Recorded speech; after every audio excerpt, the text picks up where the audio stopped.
Good evening, and if you're just joining us, welcome. You are listening to the Angel Rock on United Public Radio Network. I'm your host, Lorilei Potvin. You're also listening possibly from 107.7 in New Orleans, Louisiana. Before I tell you a little bit about the show and myself, and I do have an amazing guest this evening who I will also introduce, can I please invite you guys to come join us over on the UFO Paranormal Network channel on YouTube, because I keep an eye on the chat and I love to involve anybody that's joining us live in the discussion. If you have comments or questions, I like to make you part of the show. So a little bit about myself. I'm from Canada, even though we're broadcasting from New Orleans, and I want to give Joe Montaldo a huge shout out. He is our producer, the owner of UPRN. He's also has many awesome shows on the network like UFO Undercover. He has the Gray Zone Uncensored. We have many host chats on here. There's something for everybody on UPRN. I'm from Canada. I'm a psychic medium. I am also a crystal Reiki energy healer. I'm an Akashic Records practitioner, a spiritual teacher and mentor, and I'm also a registered nurse. I don't know if I told you my last name. If I didn't, I'll repeat it. It's Lorilei Potvin. If you're returning to the show, and we have quite a few people that join us regularly, thank you so much for your support. Please make sure to tell your friends, as well as if you're new here, a little bit about my show. I say cover all aspects of the supernatural and other things. And when I say supernatural, I'm talking about anything from the actual ghosts and goblins, whatever you want to talk about, including UFOs. We talk about aliens, and then we talk about a lot of spirituality things like chakras and power of the mind and power of positivity and a little bit of everything else thrown in between. Now, tonight we have a great guest. I want to give a huge shout out to Gavin Lee Davies, who is a friend of this show, a friend of both of us. And he referred this wonderful lady to me. And I hope I say her name correctly here. It's Agi, she said, Agi Heale. She is a CPCC and a PCC certified, what they stand for, professional coach and a certified Neuro-Linguistic Programming practitioner. She has coaching practices in London and Singapore, where she is broadcasting from today, where she helps clients who are feeling overwhelmed to cultivate a positive mindset and be calm and confident and make lasting changes for the better. She also has a new book out. I'm going to get her to tell you all about it, the title, the whole bit, why we have it. And I think it's a very timely book, especially with what's going on in the world. We're going to be talking about anxiety tonight and your practice. My shows are always about my guests. Welcome, Agi. I'm so glad to have you here. Thank you so much for having me. It's great. The joys of technology, that we're sat on the opposite side of the world and can still make this happen. Yes, you're right. Well, actually, I updated my internet. We live in Thunder Bay in northwestern Ontario. Actually, my partner has a show on this network. It's called The Delicious Recipe on Tuesday nights. And no, it's not a cooking show. He actually, I really don't like the term conspiracy theory, like truth-seeking. He says we throw all the ingredients in the pot, we stir it up, we see what we come out at the end with, and he leaves it up to the listener or viewer to decide. And it's called Delicious because his name is Del. And one of his friends, when he lived in Toronto, used to call him Delicious. So he has his chef's paper. So that's how the name came up. I love it. Sounds juicy. Well, where we are, though, we're only about 35 minutes away from the Minnesota border. So we're pretty close to the U.S. and about 6 hours north of Minneapolis, Minnesota. So I'm going to ask you all about yourself. Like, that's a pretty interesting field to get involved in. What got you involved? Never mind that you run a practice over in Europe, obviously in the UK, in London, and then you're in Singapore. I'm dying to hear all about you. I don't do research on my guests before, so we can just sit and chat. Amazing. So where to begin? Well, to rewind slightly, yes, I was actually born in the States. Grew up in Hong Kong, spent time in the UK, and then now based in Singapore. And to rewind slightly, the reason that the book came about and my kind of interest in the field of anxiety is I was historically working in financial services recruitment. And very long story short, I got to this point where on paper I had everything. I was a director, I was managing 3 teams, I was earning money, I was engaged to be married. I mean, tick, tick, tick, tick. Yes. But behind the scenes, I was really struggling with anxiety and was completely blindsided in the end with panic attacks, which I had never had before. I didn't even have the kind of terminology or the words to understand what was happening. And so Generation Panic, the book, has really been born out of my experience in those times. And that, yeah, in a nutshell. You know what, though? I have, well, they're not children anymore, they're grown up, but my eldest he's going to be 26 in a couple of weeks, and he has always had anxiety. And my youngest has severe autism. And I know that anxiety can go hand in hand with autism spectrum disorders, but it's almost like I'm seeing with this younger generation, so many kids suffering with anxiety, suffering with depression. And then as that discussion has opened with that younger generation, it's actually okay for people in you're much younger than I am, but in your age group and even my own age group, it makes it okay to start mentioning and having this discussion about anxiety, that it's real. That my son has actually tried to tell me how deep and dark it can get for him, especially when he has depression. And because before, especially with women, like we can go back in history that women were just neurotic. And I mean, isn't the Rolling Stones have a song called Mother's Little Helper about Valium? Like it really was not taken seriously. Would you agree? Yeah, absolutely. I think if you look back, and they all had kind of smelling salts to bring them back round when they had a dizzy spell or something had, knocked them off. And maybe that was just anxiety. We didn't have the words or the concept of it back then. But yeah, I agree. It's absolutely everywhere. And I think when I originally wrote Generation Panic, it was absolutely that age group of people in their 20s and 30s.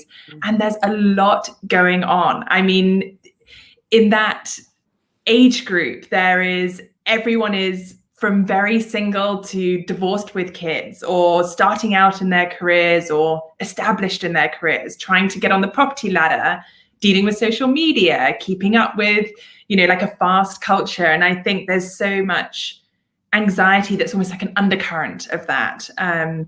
So that's really who this book was written for originally. But what's interesting is that obviously I speak about it so openly, and it's a huge, I believe that the techniques in the book are so transferable, is that yes, it's focused at that group, but I got an email yesterday from a 94-year-old woman who was reading the book and is like, oh my God, this is amazing. This is something that I've struggled with. And so they really are transferable. I think Generation Panic maybe can be broader than what I originally thought it was.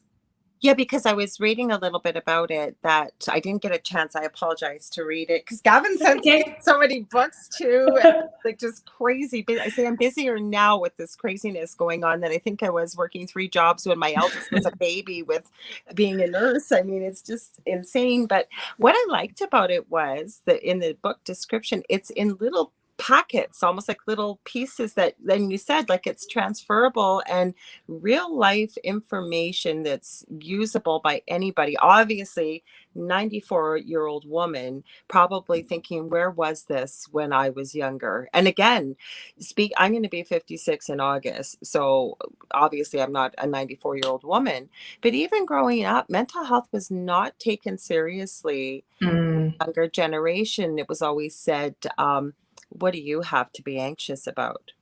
And, when you look now at today's generation, and obviously raising 2 boys, well, the youngest is different challenges. I really believe life is a lot tougher now than it was when we were growing up, with the pressures, with social media. For us, it was magazine covers, right? Not realizing shop. But when you've got real life people and you've got influencers, like you feel like you just never measure up. I don't know. I'd love to hear your thoughts on that. I completely agree. I think we also have to bear in mind that what we're actually seeing online is usually filtered one aspect of the day. It doesn't really take into consideration the full context. And so we see this perfect, amazing, photoshopped, ideal life. And we're like, oh, like, I'm not doing that. What on earth is going on? Like, I'm not keeping up. Exactly.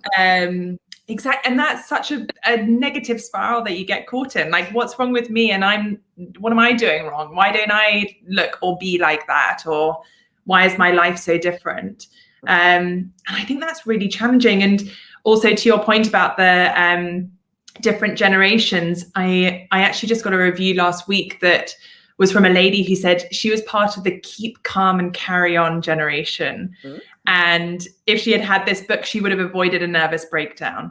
And I think it just wasn't spoken about. You're right. It was like a different world, a different mindset. And so as a positive, it's coming more and more to the fore. People are talking about it, teenagers, young adults.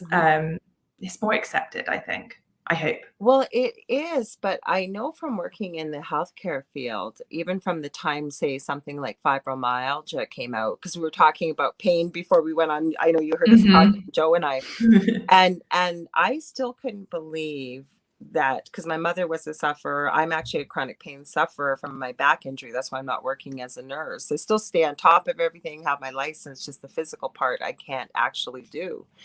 And when fibromyalgia came out, it was literally what doctors didn't understand it.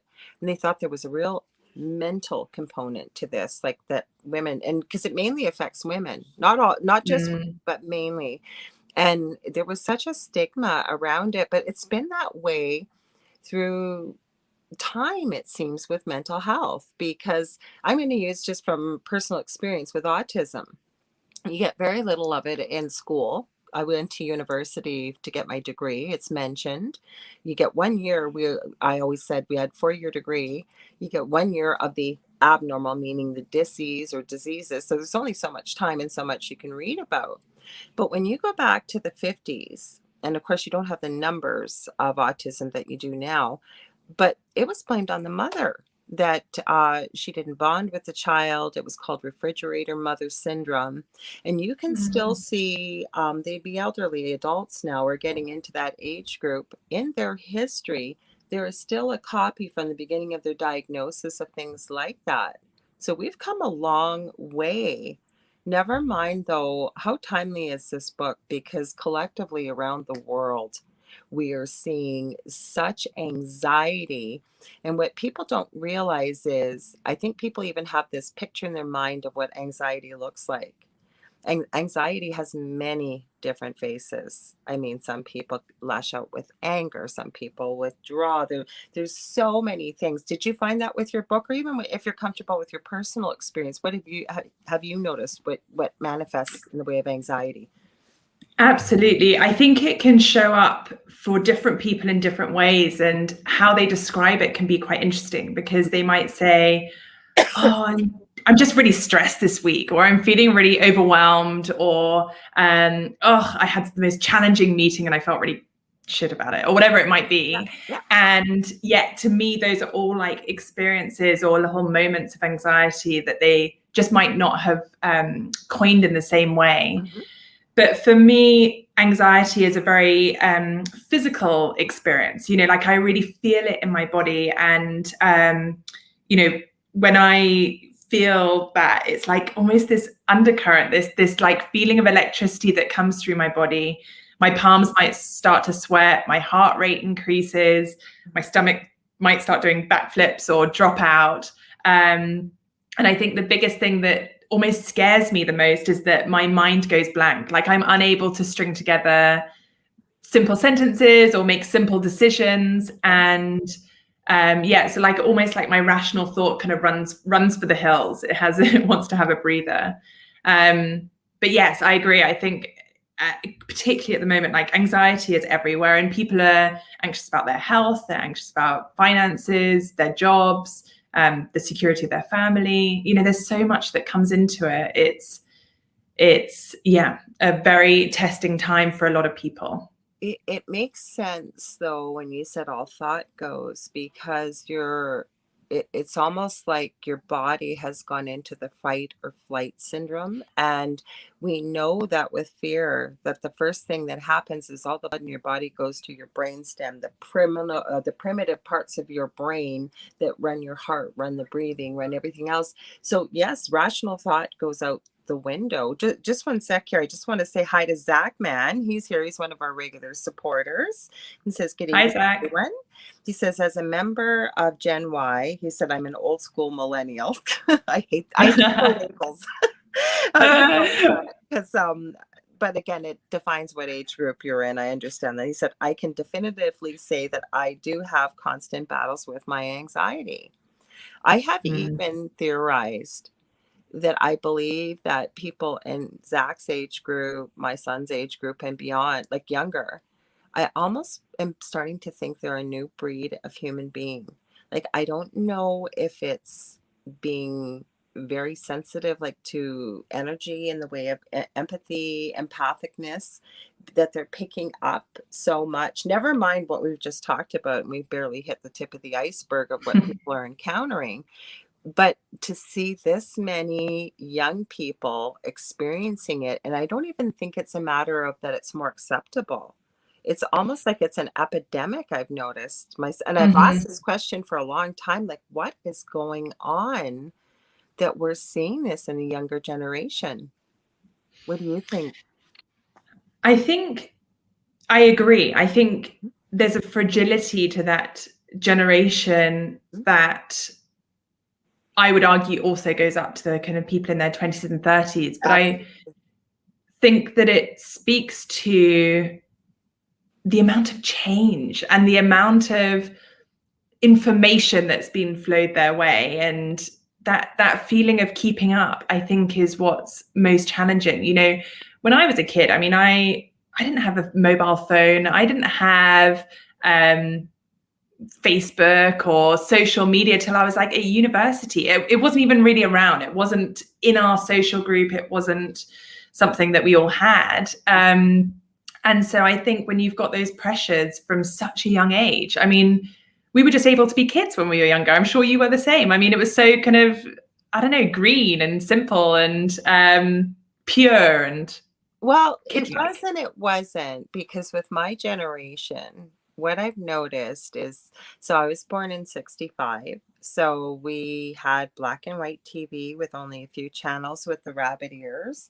Then evolved into where we are with TVs now, but we've gone through CD players, Walkman, the old telephone that people filmed their kids trying to get them to figure out what it was and how to use it.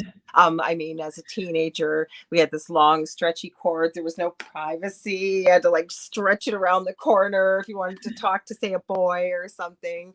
Then we've gone to computers. Like it's a hobby of mine, but I've never even been shown how to turn on a computer. So everything I learned, I kind of had to learn myself. And, I love where we are now. It has its detriments, but I keep looking back to this age generation of my own, thinking we really had a lot of, like, we could go out and play outside. You knew to be home when for dinner or what time, or when the street lights were going out, when it was nice out in the summertime and what have you. I get you with that.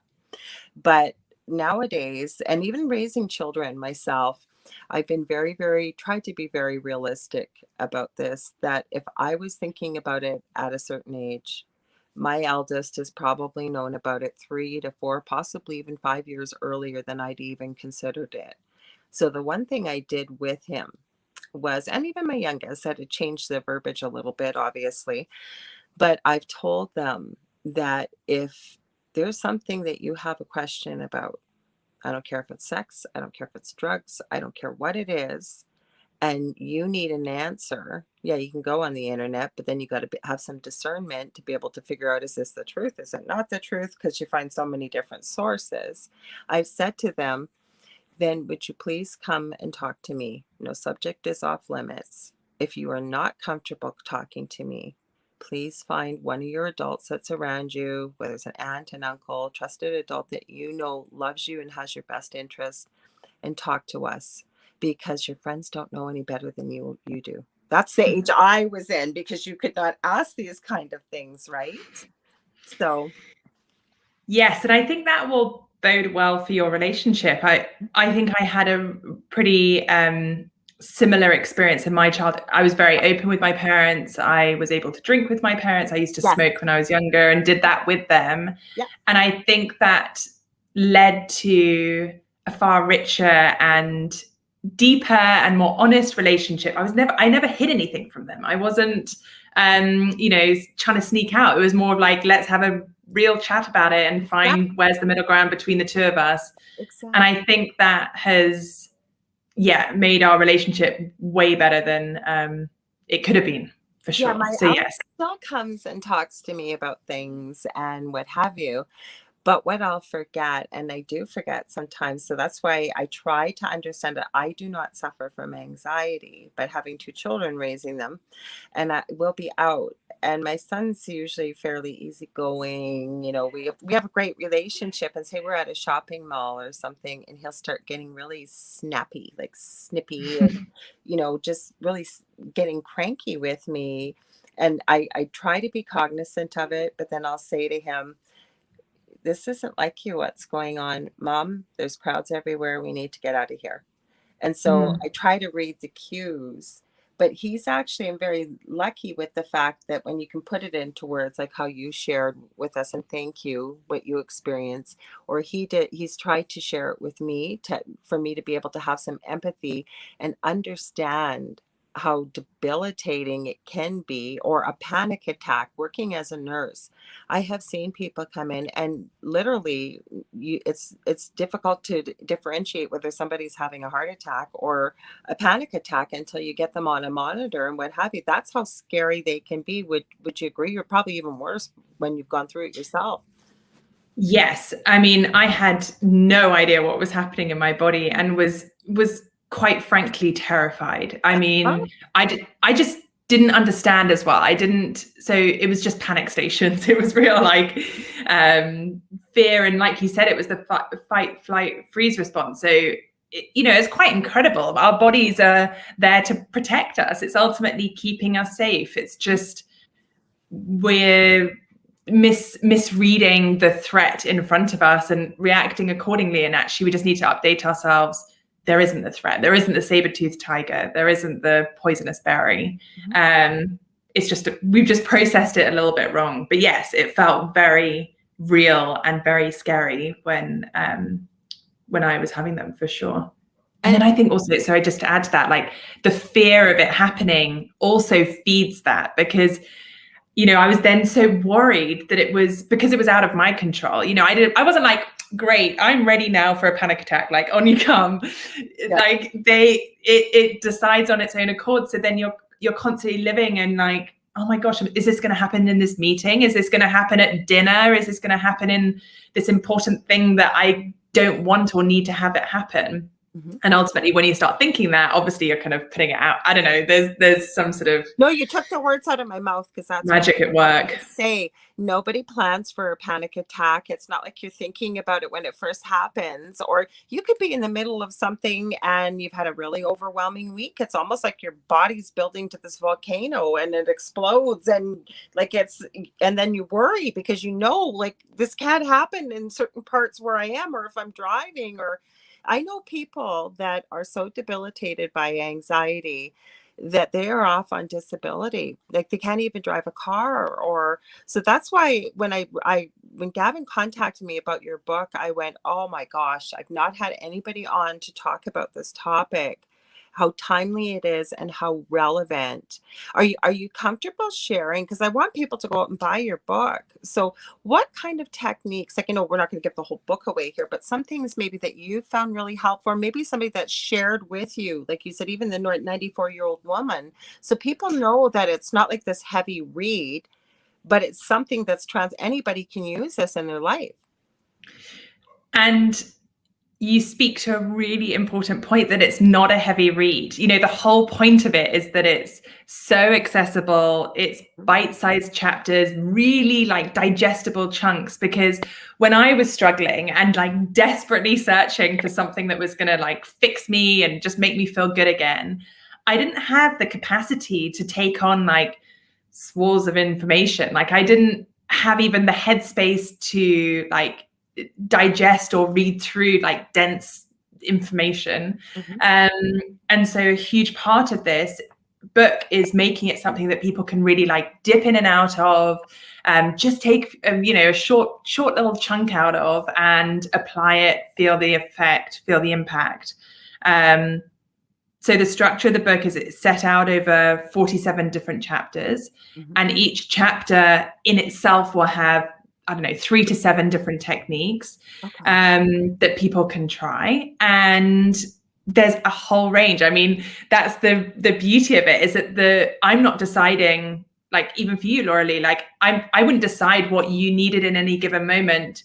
You have the power, like you have the control to be able to go through and be like, hey, that really resonates with me, or no, that one doesn't feel as good, or whatever it might be. So I mean, I can run through some of the techniques, absolutely. Sure, but what I wanted to add with that was, I love that, and I have great respect for somebody, and it doesn't matter what field they're in, they present some information that anybody can digest or take in, but they say, you don't look to me to be the authority here. If anything resonates with you, I love that word, resonate, and then go on, either utilize it, try it out, see what works for you. Or even when it comes to, say, information I provide to people, and I say, if it resonates with you, you don't have to believe what I'm saying or trust it, but please, if it gives you an impetus to go out and look yourself, that's great. That's what we want to see.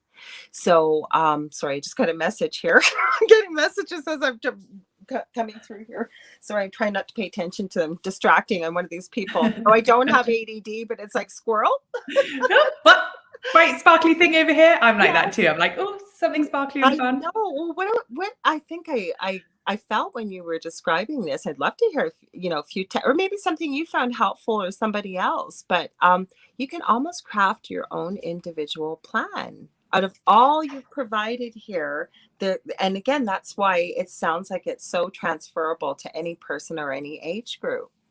Would you? Absolutely. Yeah, it feels, the way that I describe it is that it's really like a toolkit or a guide, a companion, something that you can return to again and again. And it changes, even for me personally, I absolutely revisit this before big things, anything that I'm feeling on the back foot about, which we're all human, like it still happens that something will throw us off.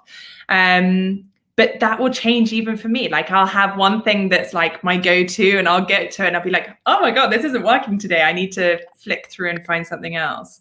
It's kind of similar as well. You were saying about your partner's podcast, that he provides, like, it is like a recipe. It's like, here's all the ingredients and you make what pizza you want. You, I don't know, you might like pepperoni. I might like 4 cheese, whatever. Or when you're Canadian, we eat ham and pineapple that a lot of people find very distasteful. Yes.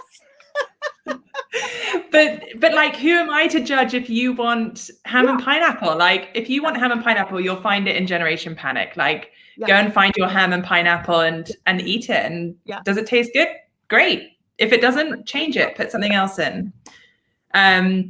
So a couple of things that I always bang on about is breathing, the power of breathing. It sounds incredibly obvious, but breathing is with us at all moments, whether you want it or not. And what I like about it is that whatever situation you're in, whether you're in a important meeting or a podcast or an interaction, a dinner, whatever it might be, the breathing is the one thing. You don't need to do anything crazy. You don't need to kind of stand up or like go everybody's to a going to be looking at you like, what are you doing? No, exactly. Exactly. Right. So you can just do it kind of quietly, and no one needs to even know what you're doing. And what I find is that a lot of anxious people, including myself, like, breathe right up here, and it's all high and tight and short, shallow breaths right up in my chest. Get a breath in deep when the anxiety is building, though. Totally. Totally. And so by slowing things down and really pushing into that deep belly breathing, imagining, like, I like to think of our tummy as like caves with like nooks and crannies with this dark, stale air. And you want to be pushing in this new, fresh, light air and kind of clear it out, basically.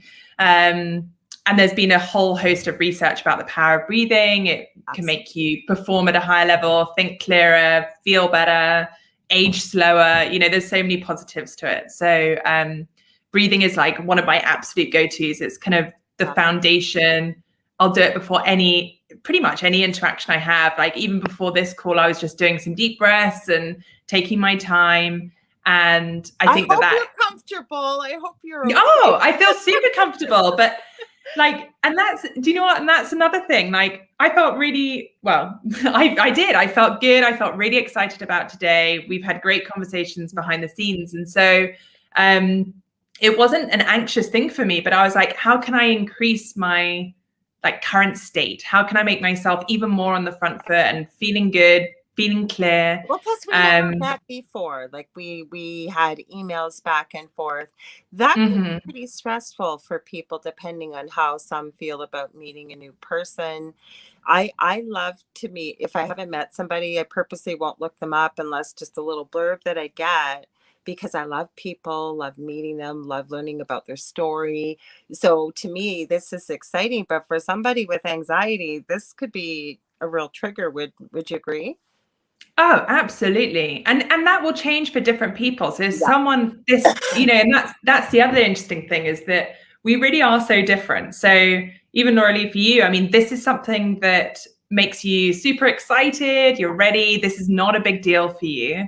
Whereas for the next Joe blogs, this could be monumental. And in some ways you can't understand, because you're like, what? This is so cool. Like, how can you not enjoy meeting people? And so I think also part of our role is to understand that we're all different. Everyone's got their own version of reality, and we're not there to judge what they find.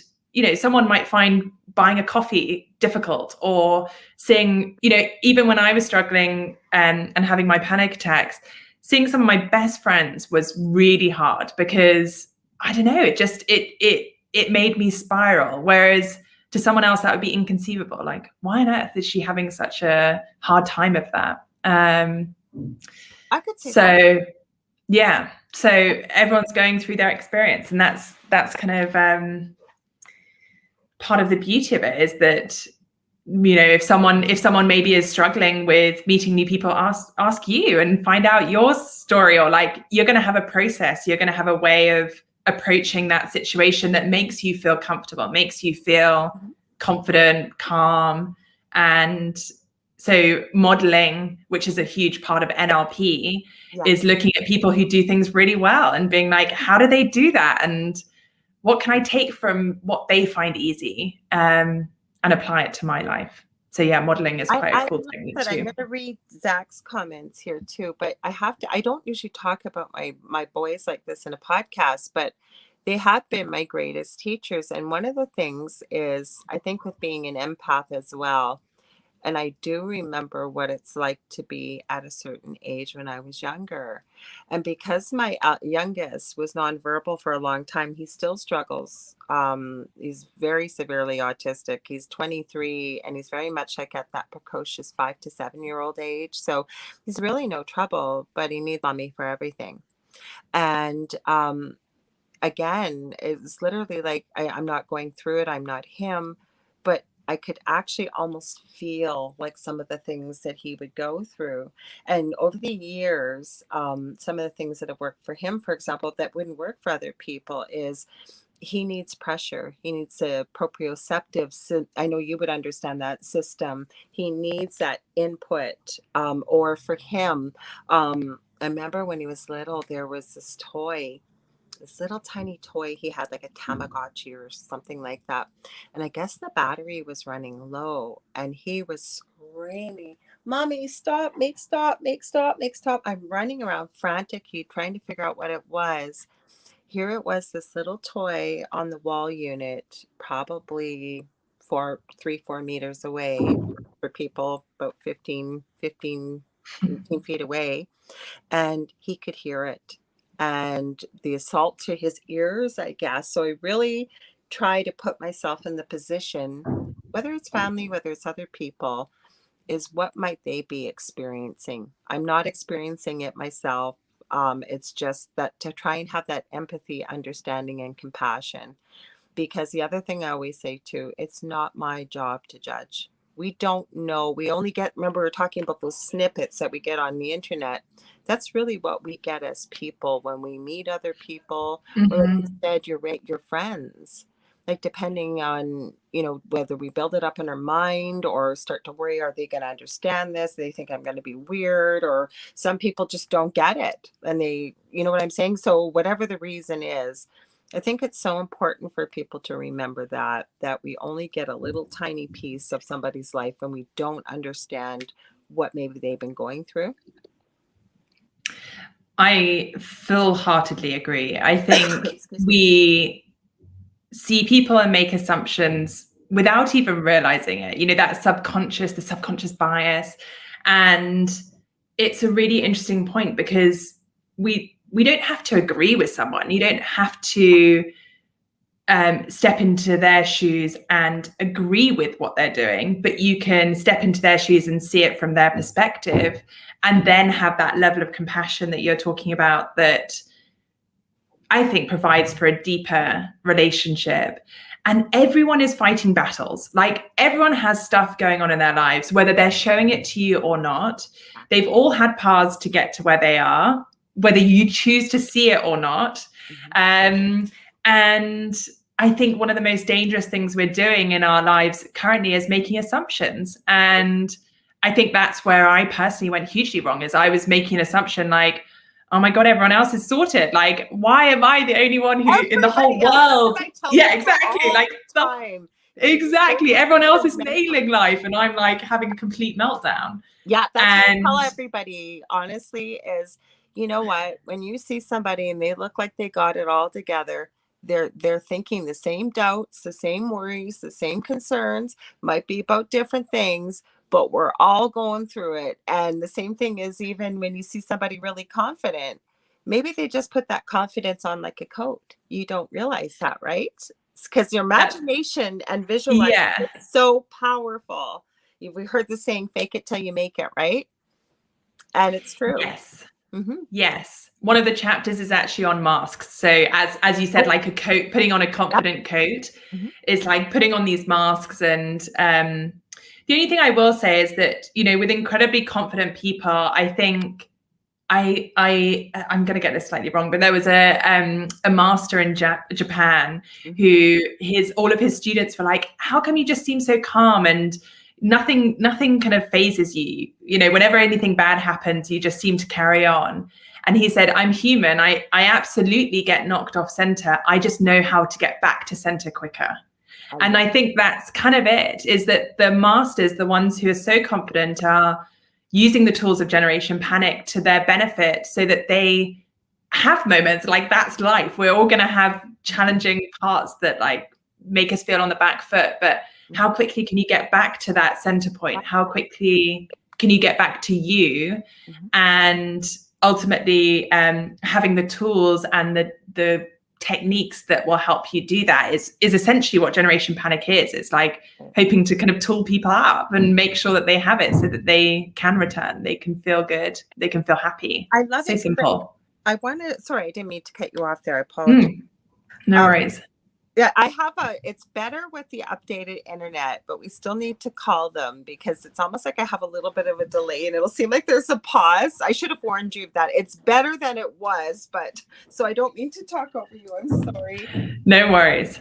So Zachman says, when my anxiety kicks in, I go from 0 to 60. He said, this happens at my day job quite often. Mostly, sorry, I got my crack phone I'm reading here. It's hard to read. It says, when it falls to me, when I have to fix major goof ups. He said, it's a severe form of tunnel vision. Interesting. So going back to that fight, flight, freeze response, I think what's happening is that regardless of the situation in front of him, when something is gone wrong and he needs to fix it, then there's that reaction is automatically kicking in, kind of almost subconsciously now, I would have thought, because he said that happened every time. And so I mean, there's so many different things you can try, but essentially what we want to do is take out the threat so that it doesn't feel like he's under attack in any way. And then he can decide which are the tools that he needs to feel good in that situation. So it might be something like modeling. Like, one of the chapters in the book is talking about how can you step into other people's shoes and use their perspective to your benefit. Because I think what I found anyway, when I was feeling really anxious, like all I could see was the anxiety. Like, it was like this huge kind of block right in front of my face. And I found it really hard to kind of see around it. I didn't even have the energy to do so. And so much of how we deal with it is being able to get new perspectives and new angles. The situation ultimately doesn't really change, but how can we see it from a fresh perspective that we might not have considered before? So a couple of things that I encourage, I mean, think about like, what would a 4-year-old say? Or what would a 90-year-old say? What would a politician, actress, Mickey Mouse, Daffy Duck, you know, what would be their perspective on something? But I think for Zach, the biggest thing is in that moment would be to breathe, go and stand, take a moment, go to the bathroom, whatever it might be. One of my favorite techniques is I just call it like flicking, and imagining like you've got all this energy, like all this electricity running through your body, and just like taking it off, like shaking it all out, and kind of getting rid of that extra energy. That really happens. Like if you were in chameleon photography, for example, because I talk about often about having an aura, whether people think that's hippy dippy new age or not, it's the truth. And so part of this is, and even when I'm teaching people to access their intuition, their gifts, we all have them. Babies, I mean, I've done shows on this where babies or even animals, they live in the now, right? They aren't encumbered with all the worries about bills and about everything else. Children's work is play. A lot of animals, that's what it is too, besides obviously surviving and needing to eat, if they're out in the wild, but they're not encumbered with all that stuff. So, yeah, I mean, you will get animals that have anxiety, obviously, or whatever. But my whole point is that children have this gift to be able to, say, for example, see spirit or whatever it is. But as we go on in life, the reason why I bring this up is because my guest, unfortunately, last week had to cancel, and it wasn't his fault. His internet wouldn't work. So Joe said I could put on a replay, and I thought, I haven't done a show in a long time. And so just myself. So I did. And we talked about everything. I said we went all around the world and back again. But I did a reading for Zach, and I know he won't mind because it's out there. Anybody can see it. But he was asking about this, and he gave me a lot of key points in what he was saying, because I know Zach well. I know him personally too. And he's one of these people that, you know, he's a team player. He like, I could see why when he said when there's mistakes that need to be fixed, they go to him. So he's not, I was talking with him about boundaries and not putting too much on your plate and what have you. But you think about that too, right? But he's the type of person that's very reliable. And again, I'm going to say team player. So when there's a mistake, right, we put a lot of pressure on ourselves when we know people are counting on us. And same thing, I said, people probably, oh, Zach will do it. Zach will do it. Zach will do it. Right. And so because he's the person that he is, he'll take it on. But then there's a lot of pressure on himself. Right. Because, and I'm just, Zach, feel free to jump in here and add your feedback. But you put a lot of pressure on yourself to fix the mistake, is what I'm saying, to come the whole roundabout in this long story. But yes.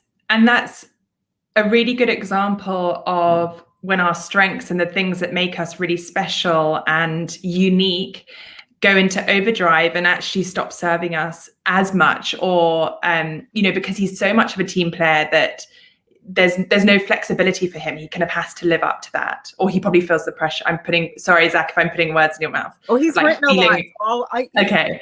This way, and I love okay, cool. His comments. And you're right. I think talking about, children and babies are kind of our greatest teachers. I think they're just amazing that they, keep jumping back up. And this principle of baby steps, I think, is so powerful, because I would have thought that with Zach, he gets given the problem and he's so consumed with fixing it and like getting to this end result. And actually there's so much that can come into that if he just focuses on one foot in front of the other, and and then we get knocked down, and like a baby we just try and jump back up again. Like, what do I need to get back up? What do I need to take that first step? And as soon as you start asking those questions and just get through that minute by minute, it's that kind of present moment that we're talking about.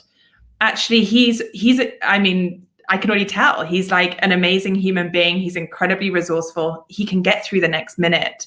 So anxiety is so funny often. you say that. There's a reason why I'm smiling. There's a few Yeah. things you're saying Okay. that I say. Like and again, I'm not a counselor, not a life coach, but I do counsel a lot of people when they come for healing or what have you. But those are some of the exact words I use. I've used them with my own boys or other people, patients, whoever it is if it becomes too heavy or it becomes too much. Sometimes we just got to take it hour by hour. Sometimes it's just minute by minute. I only got to stay calm down, minute, just this minute. And get to that minute, then we move forward, the baby steps, right? The other thing I've been wanting to ask you from what we're talking about, though, when I really love this that you brought up, return to center. So say somebody's really in the midst of a lot of anxiety, a lot of the stuff that we've been talking about. Does that happen sort of after the fact? Because I could literally see someone saying, "What do I need to return to center? Return to center." And after they've read your book, they know there's a few techniques. So the main thing would be to get that anxiety down to a manageable level where we can start using concrete problem solving, and thinking about some of the things we've read. And so some of the things you're suggesting, would that be something that's a person might do after the fact? Like, they've got themselves calmed down, everything's okay. And then when they've got maybe some time to themselves or what have you, even looking at themselves introspectively and thinking like, how did that work? What could I add the next time? Do you see where I'm going with this? Like, is it just Oh, maybe about simplicity absolutely. in the heat of the moment? Mm-hmm. Absolutely. And I think that's a huge part of this, is that when I was struggling with anxiety and panic attacks, I was like, oh my God, kind of like Zach, like, how do I fix this whole thing? Like, how am I going to make myself feel better? And in the panic, it is very hard to rationalize, bring things back to center. And those are many of the techniques. Actually, the first kind of 5-6 chapters are different things to focus on, like in the panic, when you are in that moment, how do you manage it? Mm-hmm. But also, even within some of those techniques, there's things that need to be practiced outside of it. So that when you're in the moment, unless you have things that feel very familiar and easy to do, mm-hmm. when you're feeling incredibly anxious, it's very hard to access anything, let alone something that's completely kind of foreign or new. That's where I was going with this big long thing. Yes. But that's what I'm saying. Like, you've only got so much energy. And the other thing I don't think people realize is how exhausting it is to be in a state of anxiety, never mind almost in the midst of a panic attack. You're able to stave that off. It is debilitating because mm-hmm. your body is pumping out all this cortisol, all this adrenaline. Like you said, you're breathing shallowly, and it's just an awful feeling. And the only reason I can honestly attest to it is lately I've been picking up anxiety from somebody. I am not an anxious person. I don't know where it's coming from. But what I have to ask myself, same thing with being an empath, I pick up other people's physical pain. So I have to stop, take a breath, and then ask myself, is this mine? Your body will answer you, by the way, either a yes mm-hmm. or no. And if it's mm-hmm. a no, I don't attach anything to it. It's just return to sender. Return to sender. Mm. So go ahead. Yes. And you just perfectly kind of like stop, breathe, mm-hmm. then question, mm-hmm. and then get back to center. And a couple of things. First of all, I mean, you need to know where center is. And that can be a whole journey and exploration in itself. I didn't know where center was for me when I started this. And so I didn't know what was important or how I wanted to operate. And so even defining that is quite an important stage. Mm-hmm. But yes, there is and can be a process that helps you get back to that. And then to your point earlier of always tweaking, like, hey, did that work? Or like, how could I do that even like 1% better? Or if I was to go into exactly the same situation, how would I have changed that? Or what would have worked even better for me? So that you're constantly like, it's that taste testing and like constantly tweaking, taste testing, finding your perfect pizza. And that in itself, the reflection piece, the kind of aftermath is also a crucial part of this. I'm glad. That's what I was wondering, because and I, even when you said toolbox, I like that, because one tool, it'd be nice if we just had one tool for anything, whether you're building something physically or we're building this imaginary toolbox, because sometimes you need different tools in different situations. So like you said, sometimes it'll work, sometimes it won't. Sometimes it's almost like your body builds up a tolerance, if you will, like, you know what I mean? Like, you've used it so many times that it's like, nope, that's not working anymore. I need something else. So I'm just going to read Zach's comments here. He put quite a few. Where are my glasses? Now I sound like an old lady here. Just before you read that, I'm gonna I completely agree, because, you know, if we think of an actual toolbox, and if we were to build, just say we were building a house, you know, we wouldn't just use the hammer every single time. It wouldn't get us hugely far, and there's going to be things that are like right down in the bottom of that toolbox, you know, like really dusty at the very bottom, that like this really weird little thing that doesn't seem to make sense, but is like the perfect thing for, I don't know, screwing in that tiny little corner, blah, blah, blah. And understanding that we not only have this toolbox with all these range of things, but we have the intelligence and the ability to dive in and choose which one we want. That's the power. It empowers you. Totally. So you're not out of control, because that's one of the sensations that I've had people share with me. And it is the worst feeling, because my eldest, like I said, was suffering with anxiety, especially when he was living in the same house with me. He wouldn't be at home, but he'd be at work, and I'd be walking around going, what is this feeling? Oh, I don't like it. Like I can't sit still. I'm like wandering around. It just literally, it's so hard to put into words. I'm getting goosebumps telling you what it feels like. It's so uncomfortable. And I finally realized this is anxiety. So I messaged my son. There's been numerous times when he's on his break or something. Are you feeling really anxious today? Yeah. And I'll joke with them and say, you need to stop, because you're sending it to your mother. You know, but it's true. So, and I'm not obviously feeling the full effects of it. So that's even enough. So that's why I think I have a bit of understanding of what people are going through. And unless you are, I mean, everybody in their life has suffered anxiety, whether you want to believe it or not. You're getting ready for a new job, a new school, a move, whatever. Yes, that's normal, regular anxiety that people, you know, experience. But until you've had a panic attack, or like you say, it was very debilitating, look wonderful on the outside, but what you were going through and struggling with on your own on the inside. Let me share what Zach wrote here. Sorry about that, Zach. We're having such a good discussion. This happens sometimes. Just get swept up in the moment. It's cool. Yes. So he said, when something is not a big deal, I brush off the anxiety since it's manageable. It's the big goof ups that'll cost the company I work for a lot of money to fix. For example, getting a piece of medical equipment from, you have to retype that, hon. I can't read what you just said. Example, getting a PC of med equip from. Sorry, he'll probably have to rewrite it. But he said he's in Arizona. Oh, I get it now. He said there was a bracket, and then it went into the next comment. So he said, getting a piece of medical equipment from one end of Arizona where he lives to the other end of Arizona, to the end of the state, I'm guessing he's saying. I faced that obstacle many times. And he said, in those moments, I feel like lashing out at the PM, I'm guessing evening crew, but I have to restrain myself since it doesn't fix the problem.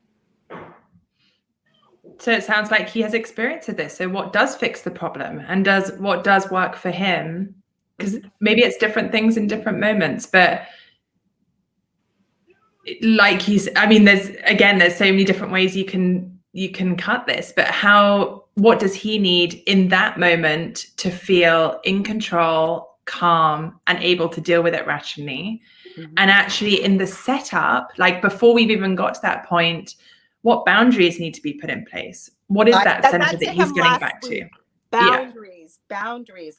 We don't need to say yes to everything when our plate is already full. We No. talked about my analogy of when you're a giving person or people rely on you and you know that and it makes you feel good to help. The problem is when we keep giving and giving and giving, if we don't take care of self first, that cup gets emptied pretty darn quick and you haven't got anything else to give to others. Well, that's a huge part of this because the kind of analogy, the metaphor of on an airplane, when if the plane's going down or run out of oxygen, like if you're there rushing around trying to put it on everyone else before you've done yourself, I mean, you're out, you're done. And good to anybody. No, you're no good to anybody. So you have to put on the mask first and look after number one, and then, like you say, you can work from a full cup.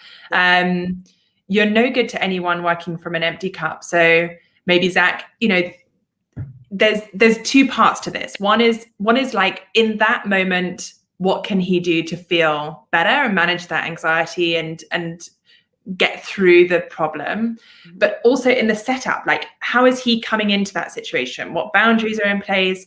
What self-care has he done?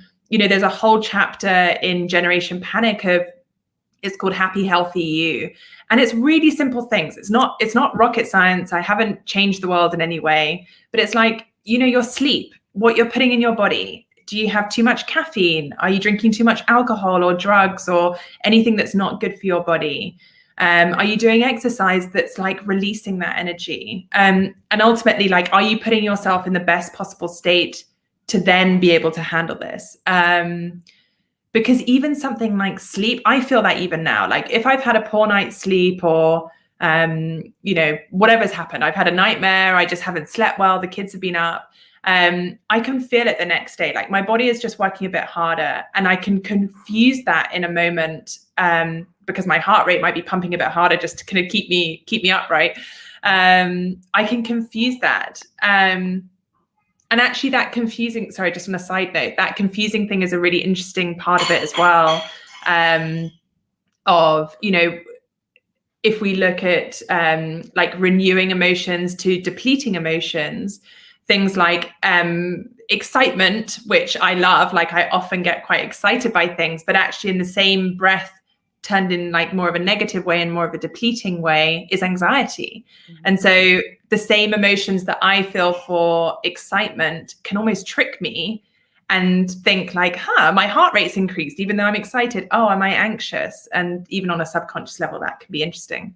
But so yes, asking yourself, what is this, right? Like, totally. I have to tell you, you're very intuitive, because pretty well anything I've just about been about to ask you, you've said, and you're even using, like, I use the airplane analogy. I'm getting goosebumps again. It's not cold. Or we're meant to be talking. We are, because it's that kind of conversation. Like even when you said minute by minute, like, and I'm smiling because I'm going, yes, yes, yes. And coming from, because I was going to ask you about the physical component, because when we know the laws of physics, that energy can neither be created nor destroyed, but transferred from one place to another. And what a lot of people, I'm also a medical intuitive, so what a lot of people don't understand, and I truly believe this, and I come from a big pharma background, but I definitely embrace a lot of the more holistic, natural type of treatments out there, because I think it's just better for our bodies if we can use them. There's a time and place for Western medicine, but I really embrace Eastern culture. And what I think people don't realize, and part of my message to teach people, is how powerful our thoughts, our words, and our emotions are. And I'm going to put anxiety in there. So, for example, and I'm going to use you, Zach, sorry, but I am. When you said, when there's times when you feel like lashing out, but you've rationalized, and rightfully so, that it's not going to help the situation.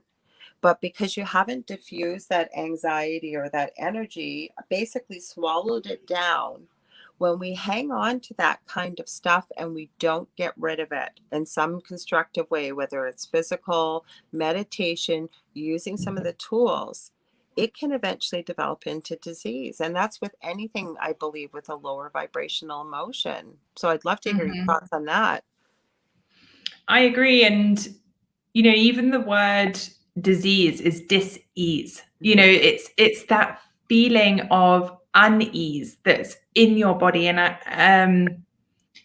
I mean, I am by no means an expert on this, but I fully agree with you. And I think it's you know, even on a personal level. So when I was really struggling, I didn't even go to a doctor because I always thought this feels like in my mind.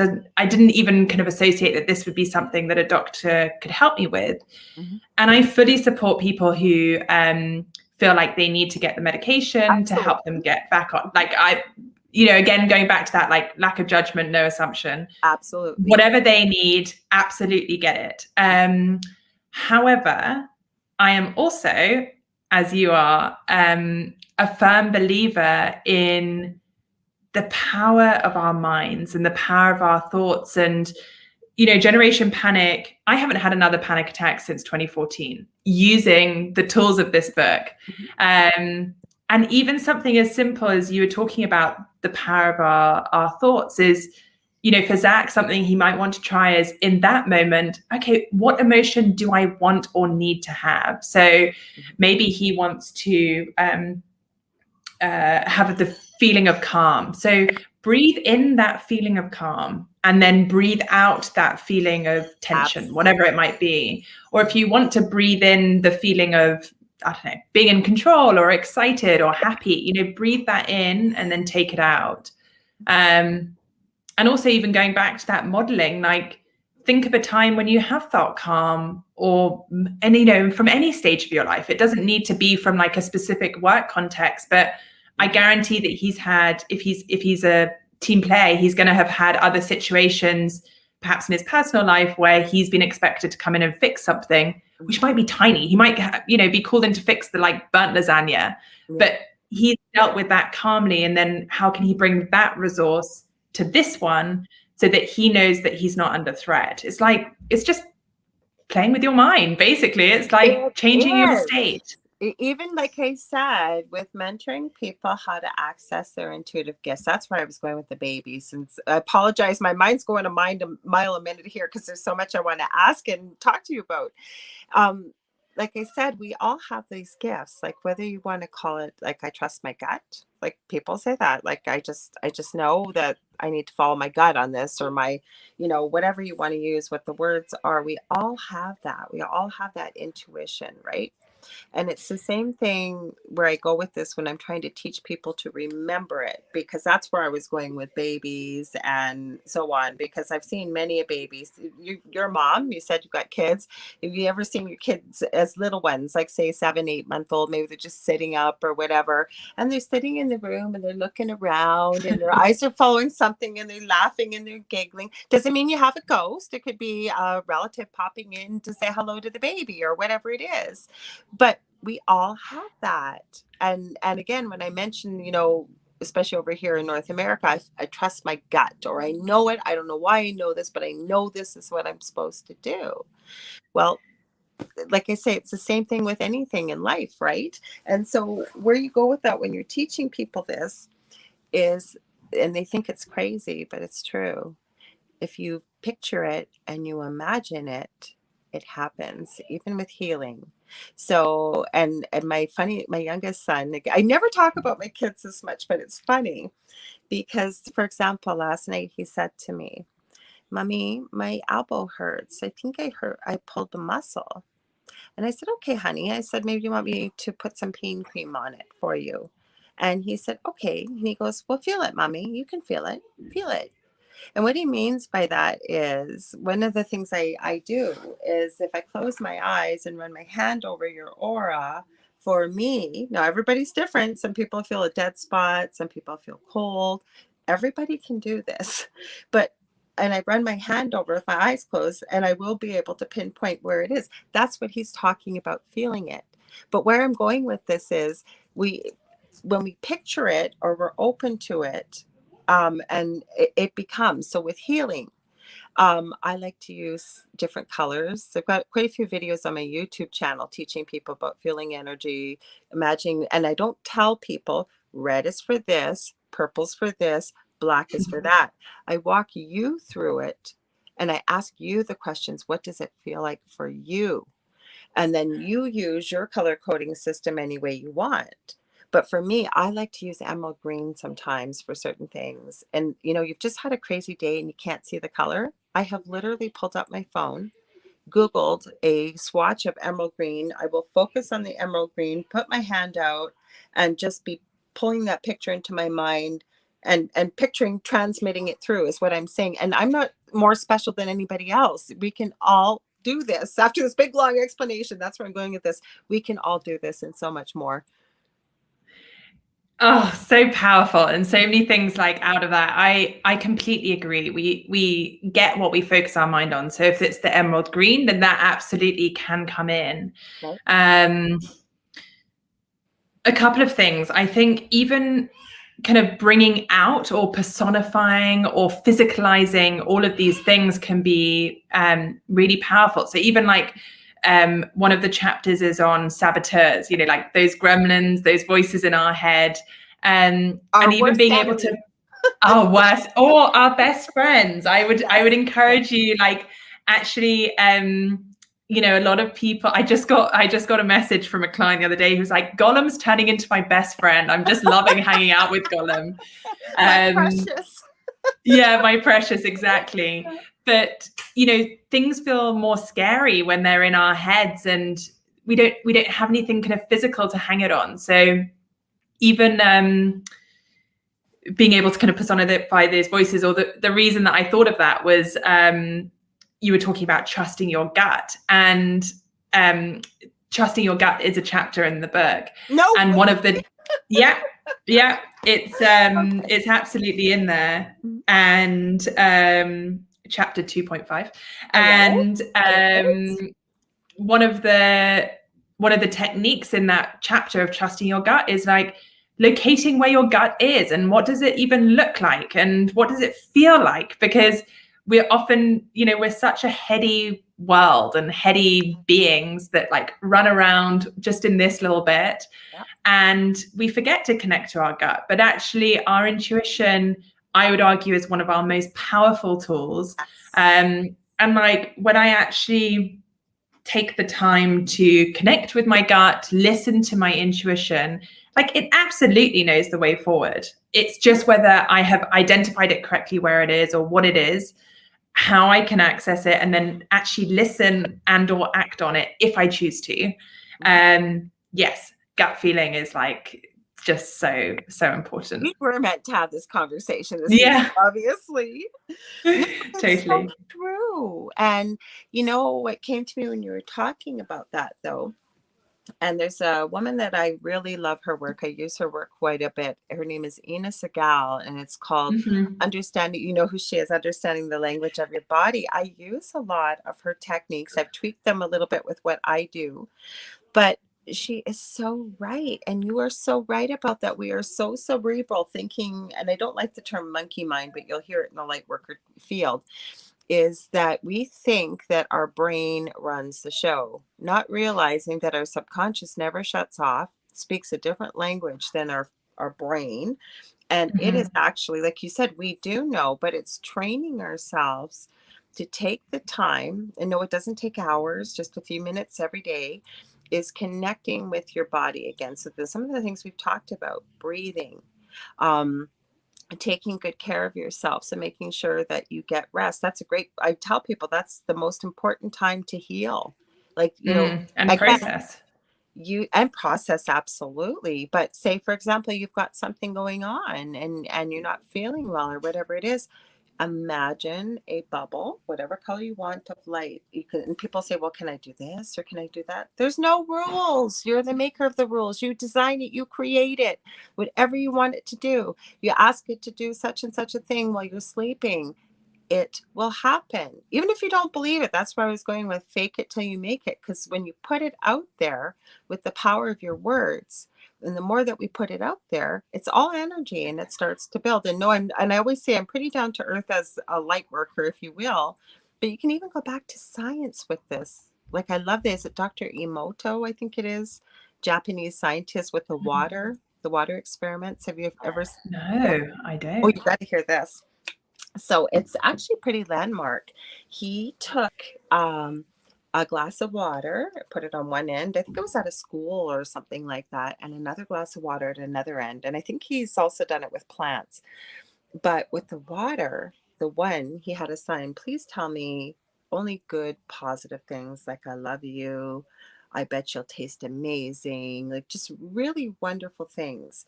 On the other side, he wanted, excuse me, the students every time they pass to tell it, you're awful. I hate you. Really low vibrational things. And then he looked at the water under a microscope. The results are astounding. Now, I'm going to take it a little further.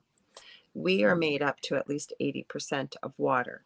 So can you imagine, never mind the water that we're drinking, what's going on collectively in the world right now with the emotions? Okay, so we're taking that in physically. Never mind if words can have that much power over a glass of water. Imagine, because we're basically like a glass of water walking around. Can you imagine? Mind blowing. That is mind blowing. I'm definitely going to go and check that out. I'll send it to you. I'll send you the research. Yeah. Remind me. I'll send it to you on Facebook. Mm-hmm. Yeah. But so, it also speaks to, I'm going to completely butcher this quote, but have you had a Roald Dahl, who's a children's author? Yeah. So he has this quote, which kind of sums this up in some way. Well, I like to think of it is that if people have negative thoughts, they're going to be like really ugly and they're going to be the grossest human beings. Whereas the people who have positive thoughts and good vibrations, even if they're really ugly, they look like sunshine. They have like rays of sun coming out of their face and they always look lovely. It's true. And I believe that like the messages that we tell ourselves are so powerful. Mm-hmm. And unless we start changing that dialogue, there's 2 chapters actually. One is about even understanding your saboteurs, but another one of really creating that dialogue with them, because they're ultimately there to keep us safe. They want to protect us. There's always going to be like one of my favorite questions to ask even myself is, what's the 2% of goodness in this? Like even in the most horrendous, like no hope, dark, challenging situations, there's always going to be some goodness. Mm-hmm. And by changing those dialogues, those messages that you're taking in internally, like your life can transform. And if you're not scared of those voices or they're not too dominating, like I always think of like driving a car. Yes. And these like little gremlins, they take the driving seat, the driving wheel, and they then like pump up their music and decide the direction, the speed, they like fly along. And actually you need to move those like pesky saboteurs and get them into the boot or drop them on the side of the road and put your best self in the driving seat so that you decide the direction, you decide the tone, you decide the music, whatever. And yes, that in turn, I think just makes people feel happier. Like empowered. Empowered, exactly. So many people I have found, I've always had difficulty understanding, not in judgment, but why people think they need to have a leader. And some people do. They're just wired that way. They feel better that way. They're not used to making their own decisions or what have you.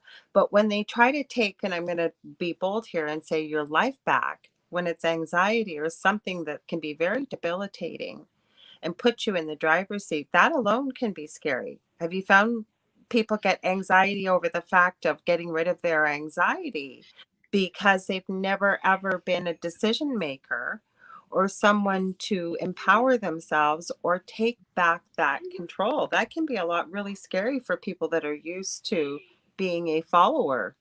What's your thoughts on that? Yes. And again, it goes back to baby steps. And, you know, with all the tools in the book, it's trying them, taking them at your pace, not what you think you should, like the speed you should be going at. But another chapter in the book is connecting with your best self, and that kind of inner leader, that part of you that knows the right way and has compassion and has like full faith that you're going to find your way and you're going to know what you're going to do. And you're not going to figure it out one day. That's the other thing too, right? Don't put so much pressure on yourself. Like you said, it's so important with baby steps, because people think that no matter it's weight loss, no matter what it is, people expect perfection and it's got to be done in one day. It didn't take one day to get there. And I know we'd love it all to wave a magic wand and it be gone. But even, do you get people to journal as well or anything to see where they've come? Oh, good. Let's hear about that. Yeah, absolutely. So journaling, again, there's been like tons of research around the power of journaling and how it can be, I think, really in any form. Like there's so many different ways that you can do it that work well for different people. One that I'm loving doing at the moment with some clients is free writing, and just not having any rules, not having any expectations, no grammar, no right spelling, whatever it is. And just, I don't know, setting a timer and having 5 minutes of just out. Because again, on that point, we have so much swirling through our head. You know, there's so much information that's coming in and out at any given moment. And I always think of it like a running track, and like our thoughts are running round and round and round and round. And actually we need to take a moment to be like, stop, and I need to get that out or see what it even is, because it can be very dangerous when that becomes normal or like something that we're used to, that it just kind of spirals, or it doesn't really serve us. And yes, so journaling I think is an incredibly powerful tool to use. I find so much can come powerful. Oh, sorry, go ahead. Finish it. What were you gonna say? Sorry. I was just gonna say so much can come into it. So I actually have kind of used, I love Tim Ferriss. Have you come across Tim Ferriss? I kind of he has a great structure which just says like, I am, like how I'm feeling. So it's a great way to kind of stock check and see how you are internally and what you want to achieve for the day and what you're grateful for. And it's not just big picture gratitude, as in like, I'm grateful for the, you know, I don't know, like the love of my family or whatever. But even something small, like I'm really grateful for this like tiny little drop of rain that I can see on the window right now. Or, you know, it should be large and small. And then there's also a check-in at the end of the day. And I like that because it's so fast. Like I'm quite impatient, as you might have picked up on. And so it's a great way just to like check in and get kind of, I don't know, it fills me with good energy, and it's a great way to see where I'm at, and encourages me to slow down and really, you know, our body has so many messages, and that's where I was going so wrong before, is that I wasn't listening. Like I wasn't, even if you quite simply ask your body, like, what do you want to tell me? And it will give you an answer. It will tell you like what's going on. You just Ina Segal probably too, because it teaches you how to listen to your body. And if you can slow down, have some quiet, because we're not comfortable with silence. A lot of people, even in a conversation, if don't get me wrong, if you've been together for years and maybe happily married, you know, older couple or something, then yes, it's comfortable silence. But how many of us, and there's been times in my life too, where you sit there with someone you don't know well, and somebody feels like they have to fill the conversation space instead of just sitting in that quiet. And your body will talk to you.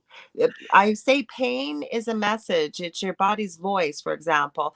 But you ask your body what it needs, your body will tell you, right? Yes. There's another chapter on the power of silence, and no historically this book, you're just like selling the book for me. It's perfect. You're just kind of running through all the different chapters. We were meant to talk tonight. Yeah, exactly. It was meant to be. But I believe that like things are meant to come when they're coming. I don't know. We're meant to be here. I do too. But the power of silence, and that's something that I've often really struggled with. Like, I like to feel, I kind of, I have a belief that I find that like energizing and exciting. And yet there is so much power in the silence and slowing down and connecting that needs to happen. Yeah. But in Segal's book, it's just so, I found it mind blowing. I can't remember the title of the one that I've got, but it discusses all the different parts of your body. And then if you're feeling, it's called The Secret Language of Your Body. And that's it. Goes through every body part. But what it does is, and I use this in my practice with healing, when I have somebody having something going on, is I will photocopy the pages, send it to them, encourage them to purchase the book, because there's nothing like having the hard copy. I have this wonderful app called Scribed, and it's really reasonable, $8.99 a month. I can look at a whole whack of any kind of books, but the ones I'm going to use in my practice, I buy. But the reason why I send it to people is it gives you questions to ask yourself and your body. And I tell people, I don't need to know the answers. Those answers are for you. And then it's like a recipe book or cookbook, because it goes through, well, then if this is a yes, then you go here. If it's this, it's this. If it's that, it's that. Easy read, easy to use. And I say to people, even if you don't believe in this kind of stuff, how can it hurt? You're not going for surgery. You're not taking a bunch of medications. You're off from work. You're ill. You're not feeling well. What have you got to lose? Right? And what I've really liked about it is that when I've struggled to connect with my body in some way, it's provided me with a starting point that has begun the conversation. So if I have hurt my little finger, I'll go and read up about it. And it's like, okay, well, this could be linked to, I mean, I can't even think, like being stubborn or not letting something go. Yes. And then that for me is like, it creates the conversation, and it in itself, I find gives me the permission to explore that, or like go down that path. And so much of this and so much of Generation Panic is like empowering and giving people the permission to explore this and start that conversation. And we've never needed permission, but the thing is, we get so many assaults to our whole psyche, if you will, in this day and age. And never mind, and again, now I sound like this hippy dippy light worker, and I'm not usually this way, but the thing is, even the EMF coming off of our phones, I mean, the TVs, the computer screens, I mean, we're running at, we need like 48 hours in a 24-hour day, because people are busy. Both people need to work. If you have a 2-adult home and you've got children, for example, I mean, you're constantly running or going. And even, look at what the state of mental health has been during what's been going on with COVID. And because people, first of all, so many people, we've often, all of us have said, geez, if I only had time off, I'd do this and this and this. But there's been so much fear, anxiety, depression, you name it, collectively, that people really don't know what to do with themselves when they have that free time, right? Especially with anxiety built in. You can't even think about where you're going to go with this or what you're going to do. Would you agree? Yes, I think it's something that comes up again and again with my clients, with my coaching clients, is that I think people are just exhausted. It's been like a crazy 18 months that we were essentially not prepared for. And historically, I think the way that most people work is in sprints. We have maybe really challenging periods at work or in your personal life, but there's always like an end sight, there's an end goal, there's a finish line. And so we're quite, whether that's like a holiday or the project gets completed, or I don't know, something comes to some sort of resolution. And for the first time, I think out of our control, we have found ourselves in an endurance race, and we are not prepared for an endurance race. And so people are quite frankly exhausted. And I think even just the reality of the situation is that it's very hard to create those boundaries. And I find this as well, like I really struggled with this over the past year, that my office is closed at the moment in Singapore. Like I'm not unable to go to it, so I'm working from home. But I'm here now, and my dinner table's 5 meters that way, and my bed is 3 meters beyond that. There's little separation. There's little distinction between these different areas. Yeah.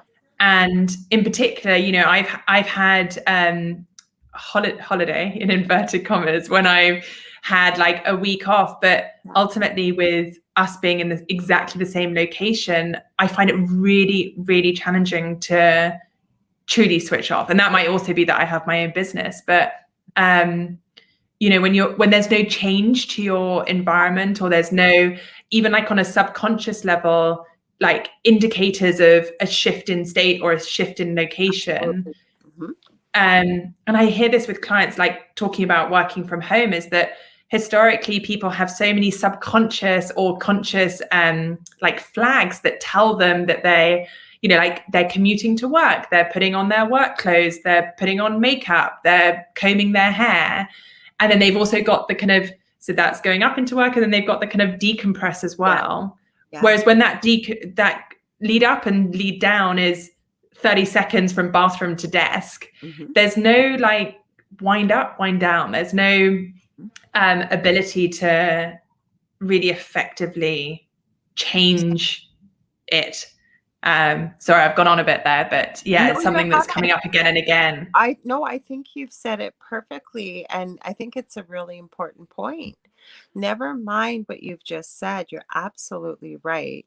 But what I find I'm seeing too, which also can really greatly add to anxiety, people are spending a lot more time with their significant other or spouses. So we are seeing, and many people have been on many different podcasts as a guest talking about this too. What we've seen a rash of, besides most sadly, a lot of suicide, but also breakdowns of marriages, like marriages for 50, 30, 40, 50 years that you thought people would never break up, but they're not used to spending all this time together. And I jokingly call them children of the corn, like the corn instead of the corn, but pregnancies, because there's only so much you can do. But the problem is too, like you said, there's no switch off. Like, you know what I mean? No. And I think that's what you're saying here is, you always hear the old adage of we leave work at work and home at home. So we don't bring our problems from home to work and vice versa. Well, how do you delineate that? Never mind that everybody's had to be so flexible and make so many changes. Like probably your children aren't used to having you home all the time. And then there's motherhood that, or parenthood, whether you're mother or father, but I'm, speaking specifically to you, that there's motherhood involved, or there's other duties that you do, but now that mom's home. Actually, I just watched the most funniest video today. There's this lady out there, and how it started, it came up in my YouTube feed. And these 4 women are singing to Queen's song, Bohemian Rhapsody, about menopause. I was just killing myself laughing. It was hilarious. But I actually posted it, but with a positive way of whether choosing to live in victimhood or embracing it all because it's made you who you are today. But she had another video that I couldn't stop laughing. And it was dogs. She actually took dogs with the software that makes them look like talking about how unbelievably grateful pets are that their parents are home all the time. And it's funny. I'm not doing it justice, but you think about it, like people have had such a shift. No wonder we're seeing what we're seeing. Would you agree, disagree, anything to add to that? Yes, agree. And I think the effects haven't even been fully realized. This is going to be something that is going to come out in the wash for months, years to come. And I think a lot of people, it's interesting. Without being too black and white about it, I think it's either been a really positive things for relationships and couples to be together, or it's been a complete divider. And like you say, it's been the breakdown of those relationships. It's just been an incredibly intense and unprecedented year. I mean, we couldn't have prepared for it. Everyone's been under stress, and probably had anxiety in some context. And And that's really challenging. You know, that's not what we're kind of built for. We're meant for connection and deeper relationships and hugs and touch, and not just sat in one place locked inside. So I'm kind of scared to see what's going to happen, but I feel confident that Generation Panic as a book and a resource kit can help people manage those challenging moments and manage those relationships, and then reassess, realign. We go back to why you fell in love. We only got about 15 minutes left. See how fast this goes? It goes by so fast. But what I wanted to ask you, first of all, one more question. Then I'm really curious, because this isn't all you do in your practice. So I'd love for people to hear more about the work that you do. But it's such an interesting topic. I love that I always use people's books as a background. I didn't get a chance to ask you, but I figured you wouldn't mind, because even in the subconscious, people will see that, right? They'll pick it up. But how did you come up with a name? That's a really interesting name. Generation Panic. So here's the book. It's a real book. How incredible. So the title, it just really spoke to me. I just thought this really is a generation who are panicking, and they don't have the tools, they don't have the awareness to feel better, feel happier. Like, life does not need to feel that hard. Mm-hmm. And when I was struggling, I absolutely was part of that Generation Panic, and was so adamant on people not seeing that, mm-hmm. that I would have done anything to have had this toolkit to do on my own time. And so, yes, Generation Panic it just speaks to the people who I see as being a part of that, like with all that change that I was talking about earlier. No, I love it. So now, would you mind explaining a little bit, because you said you're a life coach, you're an NLP, you do all kinds of things. Would you share that with people? Because I'm guessing with your business being online and you're not in a brick and mortar, then, do you have a full roster? Do you take clients from online? Or just because I'm sure there's people that are curious out there and can see them very deeply connecting with your personality. Personality. Thanks, Lorilei. Yes, so interesting. So I originally started my coaching practice in London.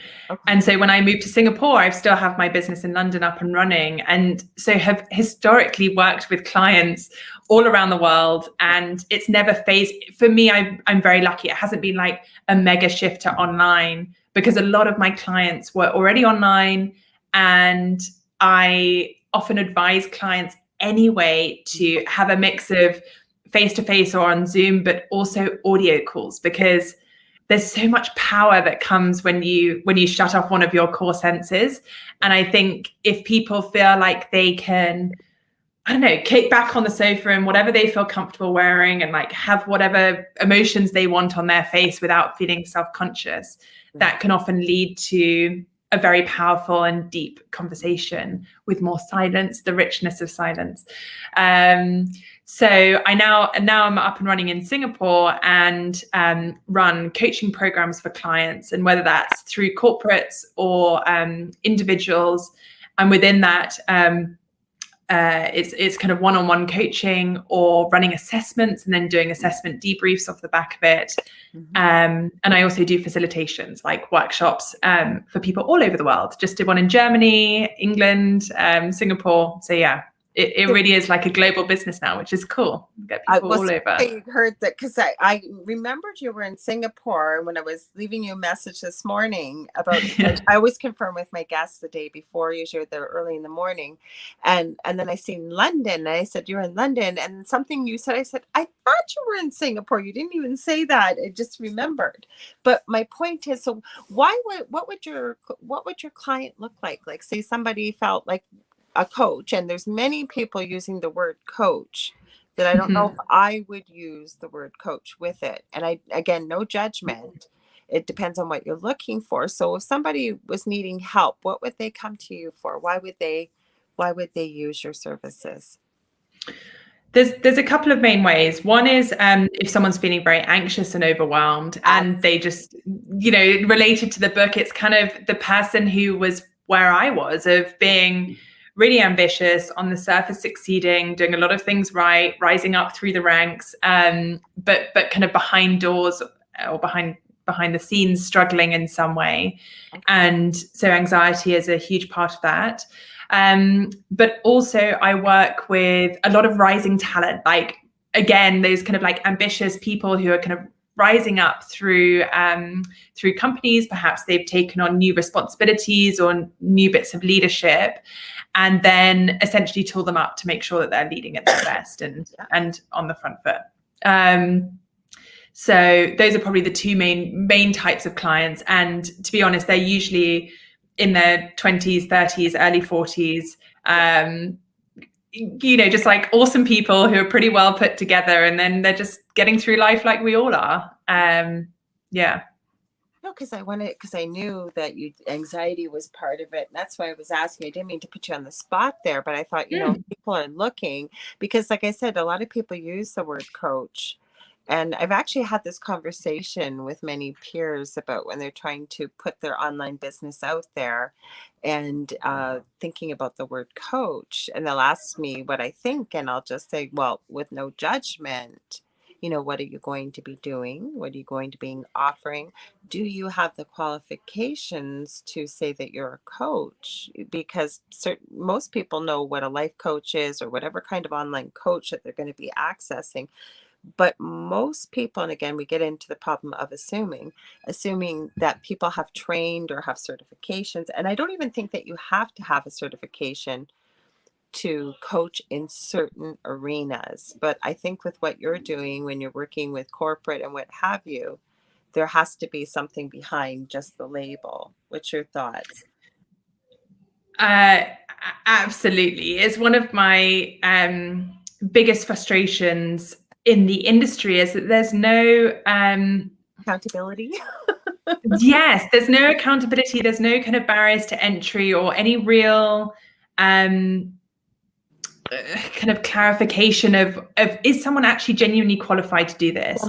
Because anyone tomorrow, like, I mean, my I don't know, Joe Blogs down the corridor could tomorrow set up a website and say they're a coach, and they would get clients, and that's not a problem. Like, but for me, it is a problem. But the sad part of that is that coaching is so one-on-one, and so if you have someone who has taken that really courageous first step of wanting to engage a coach, and it's a negative experience, that's kind of determining how they feel about coaches in general. And I am completely biased, but coaching, it's a no-brainer that I think everyone should have it, and it can be utterly transformational if you are in the right hands, working with someone who you're meant to be working with.